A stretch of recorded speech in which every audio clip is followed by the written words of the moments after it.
இங்க நல்லா நீங்க பார்க்கணும்.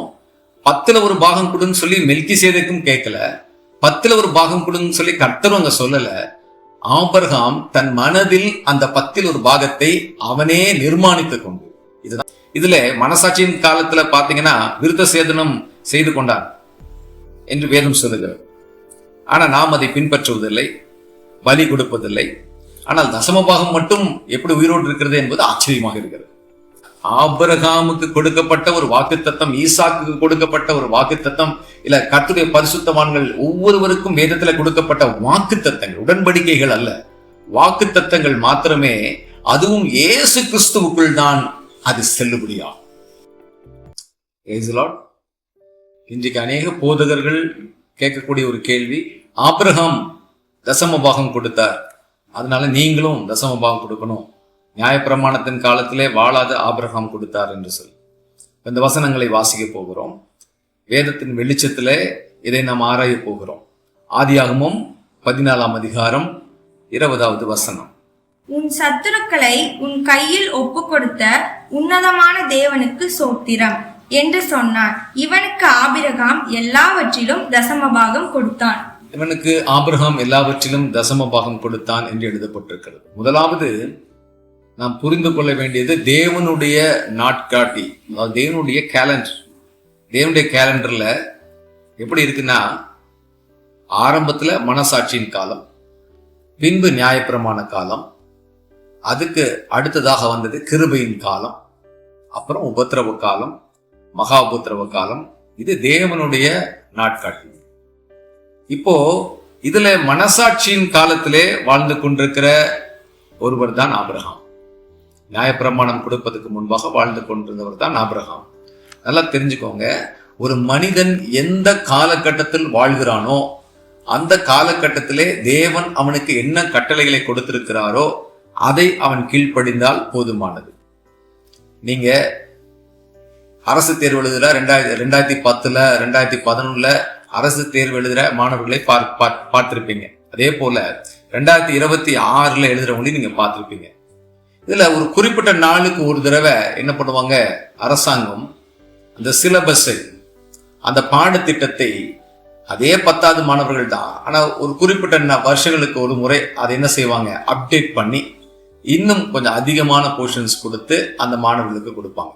இப்போ 2026 எழுதக்கூடிய மாணவர்கள் இல்ல 2010 எழுதினதான் நான் படிச்சுட்டு வருவேன்னு சொன்னா அவர்கள் என்ன ஆக முடியாது, அவர்கள் தேர்ச்சி அடைய முடியாது.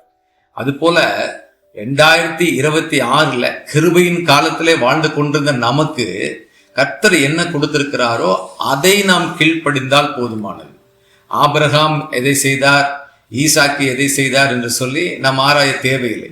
சரி, கொஞ்சம் ஆராய்ந்துதான் பார்ப்போம் ஆபிரகாம் எப்படி அந்த தசமபாகம் கொடுத்தான். வேதம் சொல்லுகிறது, அவன் அந்த லோத்தை காப்பாற்றி விட்டு கொள்ளையடித்து பொருட்களிலே, அவன் இந்த ராஜாக்களிடத்துல கொள்ளையடித்து கொண்டு வந்த பொருட்களிலே 10ல் ஒரு பாகத்தை, கொள்ளையடித்த பொருட்களிலே 10ல் ஒரு பாகத்தை அதை அவன் மெல்கிசேதேக்கு என்ற ராஜாவுக்கு கொடுத்ததாக பைபிள் சொல்லுகிறது. ஆபிரகாம் தன் சொத்துல எல்லாவற்றிலும், தன் விளைச்சல்கள் எல்லாவற்றிலும் கொடுக்கல, ஏன்னா அப்படி ஒரு கட்டளையா இல்லை. ஆனால் அவன் அந்த மெல்கிசேதேக்கு ராஜாவை பார்த்தபோது தன் மனதிலே அவனுக்கு காணிக்கை கொடுக்க வேண்டும் என்று தோன்றினபடியால் அவனாகவே தன் மனதிலே நியமித்ததை. இங்க நல்லா நீங்க பார்க்கணும், 10ல் ஒரு பாகம் கொடுன்னு சொல்லி மெல்கிசேதேக்கும் கேட்கல, 10ல் ஒரு பாகம் கொடுன்னு சொல்லி கர்த்தரும் அங்க சொல்லல. ஆபிரகாம் தன் மனதில் அந்த 10ல் ஒரு பாகத்தை அவனே நிர்மாணித்துக் கொண்டு, இதுதான் புதிய ஏற்பாடுன்னு சொல்லுகிறது. புதிய ஏற்பாடு என்ன சொல்லுது, கட்டாயத்தினால் அல்ல, விசனத்தினால் அல்ல, தன் மனதில் நியமித்தபடி கர்த்தருக்கு கொடுக்க கடவுள். இங்க ஆபிரகாம் யாரும் வற்புறுத்தல, தன் மனதிலே அப்படி அவன் நியமித்துக் கொண்டபடியால் அவன் கொடுத்தான். நீங்க அதே மனசாட்சியின் காலத்துல வாழ்ந்த லோத்து, அதே மனசாட்சியின் காலத்துல வாழ்ந்த யோபு, ஏனோக்கு, இன்னும் அநேக பரிசுத்தவான்களை நீங்கள் பார்க்க முடியும். இவர்கள் யாரும் தசமபாகம் கொடுத்ததாக வேதத்துல போடப்படவில்லை. ஏன்னா கர்த்தர் யாரையும் என்ன பண்ணல, அந்த கட்டளை அவங்களுக்கு கொடுக்கவே இல்லை. அதே போல ஆபிரகாம் உடைய மகனாகிய ஈசாக்குடைய யாக்கோபுடைய மகனாகிய யோசேப்பு தசமபாகம் கொடுத்ததாக வேதத்துல இல்லை. அதற்கு பின்பாக வந்த இஸ்ரவேல் ஜனங்கள், நட்சத்திரங்களைப் போல பெருகி பலுகின அந்த இஸ்ரவேல் ஜனங்கள், அவர்கள் யாரும் தசம பாகம் கொடுக்க கட்டாயப்படுத்தப்படவில்லை, கொடுக்கவும் இல்லை. இப்படி ஒரு காரியம் இருக்கும்போது ஏன் ஈசாக்கு கொடுக்கல, ஏன் யோசேப்பு கொடுக்கல, ஏன் மற்ற பரிசுத்தவான்கள் மனசாட்சியின் கலந்து கொடுக்கலன்னா அது அவர்களுக்கு தோணல, அவங்க கொடுக்கல. அதனால்தான் புதிய ஏற்பாட்டிலையும் கர்த்தர் சொல்றாரு, தன் மனதில் நியமித்தபடி நீங்கள் என்ன செய்யலாம், கர்த்தருக்கு கொடுக்கலாம். இன்னொரு வசனத்தையும் உங்களுக்கு நான் சொல்லுகிறேன். பழைய ஏற்பாடு என்று சொல்லி பார்க்கும்போது, பழைய ஏற்பாடு என்பது நாம் பின்பற்றுவதற்காக எழுதி தரப்படவில்லை. இந்த பழைய ஏற்பாடை கர்த்தர் எதுக்காக கொடுத்திருக்கார் தெரியுமா? 1 கொரிந்தியர் 10ஆம் அதிகாரம் 11வது வசனத்தை வாசித்து பாருங்க. இவைகளெல்லாம் திருஷ்டாந்தங்களாக அவர்களுக்கு சம்பவித்தது. உலகத்தின் முடிவு காலத்தில் உள்ள நமக்கு எச்சரிப்பு உண்டாகும்படி எழுதப்பட்டும் இருக்கிறது. நமக்கு எச்சரிப்பு உண்டாகும்படி திருஷ்டாந்தங்களாகத்தான் அவைகள் எழுதப்பட்டிருக்கிறது, நாம் பின்பற்றும்படியாக அல்ல. ஏன்னா பழைய ஏற்பாட்டில் ஆபிரகாம் 3 திருமணம் செய்து கொண்டார். ஆபிரகாம் பலி செலுத்தினான். ஆபிரகாம் விருத்த சேதனம் செய்து கொண்டான். அப்போ நாமளும் என்ன செய்யலாம்? விருத்த சேதனம் செய்ய முடியுமா? நாமளும் அப்படி இஷ்டப்படி திருமணம் செய்ய முடியுமா? அப்படி அல்ல. அவர்கள் என்ன செய்தார்கள், அந்த உடன்படிக்கை கொடுக்கப்பட்ட அந்த காலகட்டத்திலே அவர்கள் என்ன செய்தார்கள், இதை மட்டும்தான் அங்க வேதம் சொல்லுகிறது. அதை நம்ம பின்பற்றும்படியா பைபிள் சொல்லு. இதை நாம் செய்யவே முடியாது. இதுல மனசாட்சியின் காலத்துல பாத்தீங்கன்னா விருத்த சேதனம் செய்து கொண்டார் என்று வேதம் சொல்லுகிறது. ஆனா நாம் அதை பின்பற்றுவதில்லை, பலி கொடுப்பதில்லை. ஆனால் தசமபாகம் மட்டும் எப்படி உயிரோடு இருக்கிறது என்பது ஆச்சரியமாக இருக்கிறது. அதே போல வாக்குத்தத்தங்கள் ஆபிரகாம் மூலமாய், ஈசாக்கு மூலமாய், இன்னும் பரிசுத்தவான்கள் எல்லாருக்கும் கொடுக்கப்பட்ட வாக்குத்தத்தங்கள் கூட அந்த வாக்குத்தத்தங்கள் தானாக செயல்படாது.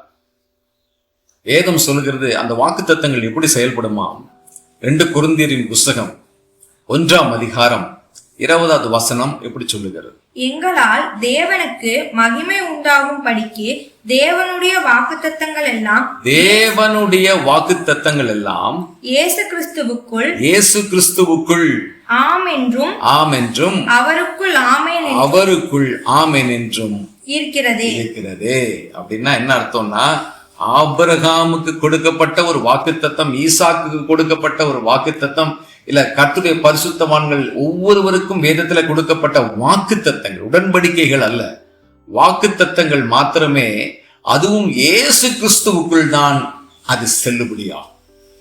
இயேசு இல்லாமல் அந்த வாக்குத்தத்தங்கள் ஒருபோதும் நம்முடைய வாழ்க்கையிலே நிறைவேறாது. அதனால கட்டளைகள் வேறு, வாக்குத்தத்தங்கள் வேறு. தேவன் நம்முடைய வாழ்க்கையில செய்யக்கூடிய நன்மைகளை வாக்குத்தத்தங்களாக அவரோடு பேசினார்.